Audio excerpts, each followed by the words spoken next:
Hey, I'm sorry, I need to do this again. I just woke up.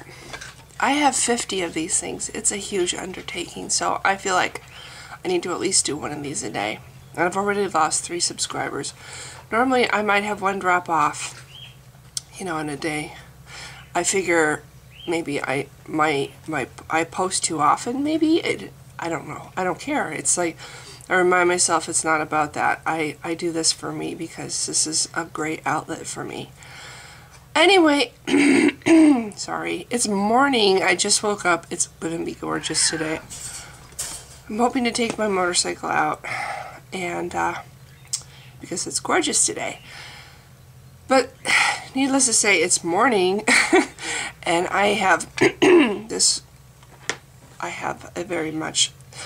my voice is not woken up yet, so I am going to try to do proof number 3, but I just have to warn you in advance, it is not going to flow so well because I'm probably going to be coughing and gagging and making disgusting noises. Okay, and doing that a lot because I have animals, and they're constant. It's like having when I was a kid, we called them duty teachers, and out in the playgrounds, they walked around and they kept things, they kept order, and if anybody was wanting to tattle on somebody, they'd run to the duty teacher. Yeah. Anyway, so this is proof number 3 from the website that I keep mentioning, and I'll put the link in the description. I'm sorry, I'm going to do this again. By the way, I thought the coffee, the short little coffee skit that I did yesterday, implying that we worship coffee, was hysterical. But that's just me. I have a weird sense of humor. I find we have a toilet in the 3rd stall in our bathroom where I work, and it's just, the toilet's been out of order, so they dismantled it, and I think these are pieces to the new toilet. They just haven't built it yet, but it's hysterical because it's collapsed. It's turned on its side on the floor. On the floor, and the pieces are all neatly arranged. It's like, every time I see it, I just think it's hysterical. There's nothing more funny than a dismantled toilet. Either the thought crosses my mind, well, I guess somebody needs to lose some weight. Or, I think, what are they waiting for gnomes to come in the middle of the night to build that sucker? Okay, this is probably going to be a mistake because every 2 seconds I'm reaching for this. See? I don't know if that'll show up, but I had this cup made. This was one that I had made custom, and I don't like it because the picture is not on one side or the other. It's straight in the middle, and that's not where you put pictures when you make custom coffee cups.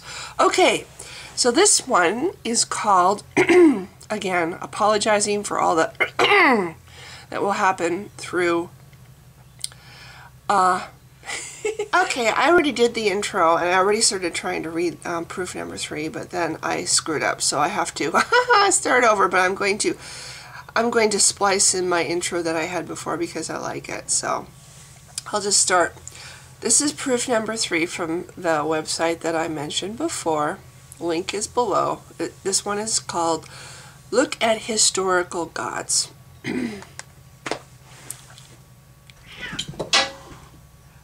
Look at historical gods. The belief in God seems to be ubiquitous through the ages. We know, for example, that the ancient Egyptians believed in their gods so fervently that they built massive structures like the Great Pyramids, still today one of the largest and most enduring human constructions ever created.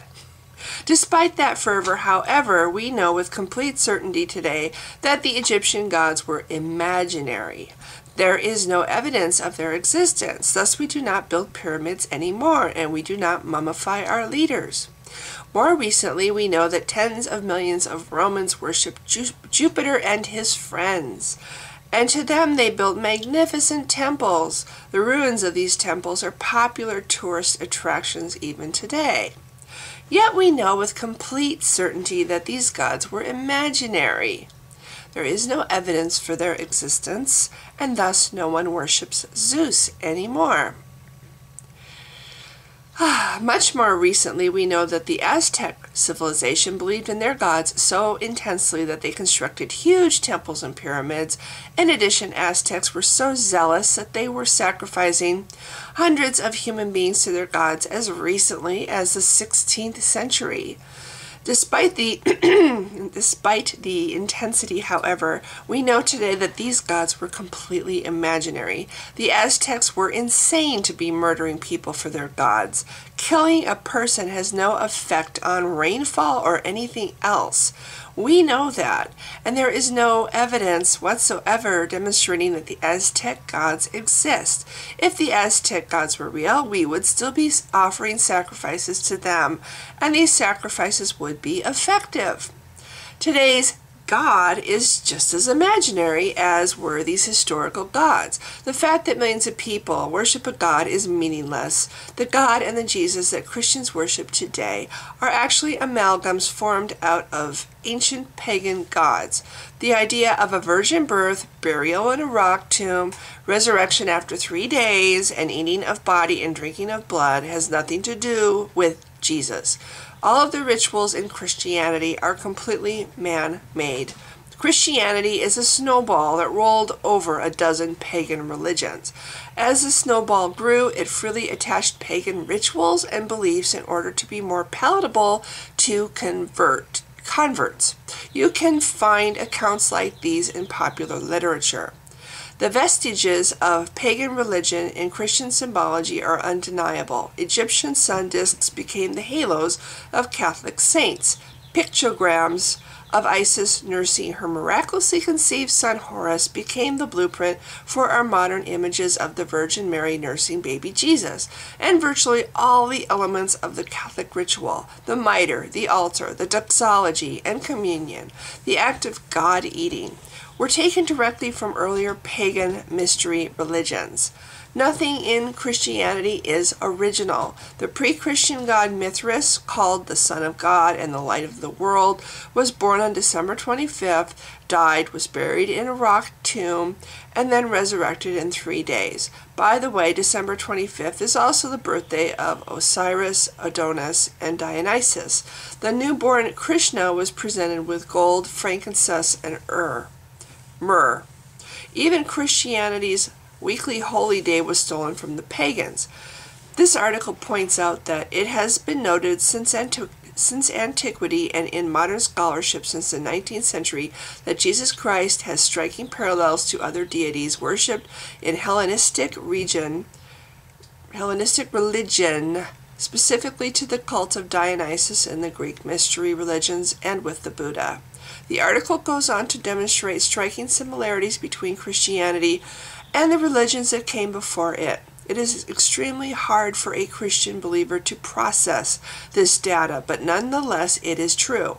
All of the sacred rituals of Christianity and all of Christianity's core beliefs, virgin birth, resurrection, etc., come straight from other religions that were popular around the time of Jesus. Articles like this and this can help you learn more. Once you understand the fundamental truths of Christianity's origins, the silliness of the whole thing becomes apparent.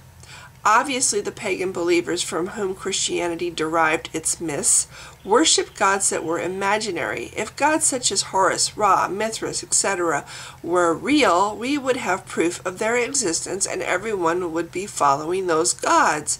Our God and Jesus today are simply extensions of these imaginary forerunners. Therefore, God is imaginary. Understanding the rationalizations. A Christian will often rationalize this situation by saying, yes, the Egyptians and the Romans worship false gods, but Christianity is real. Just look at the billions of people who believe in Jesus Christ. This strength in numbers rationalization may feel comforting, but it is meaningless. The fact that millions of people worship a god is meaningless. It was once the case that most people believed the world to be flat. Widespread belief did not change the fact that the world is a sphere. The scientific and observational evidence that we have available today is undeniable. The world is a sphere. All scientific evidence shows that God is imaginary. So does all historical evidence. This leads any rational person to conclude that the Christian beliefs are pure mythology. Christianity is just like every other mythology that mankind has dreamed up through the ages. Okay, so that's the end of proof number 3. Thanks for watching.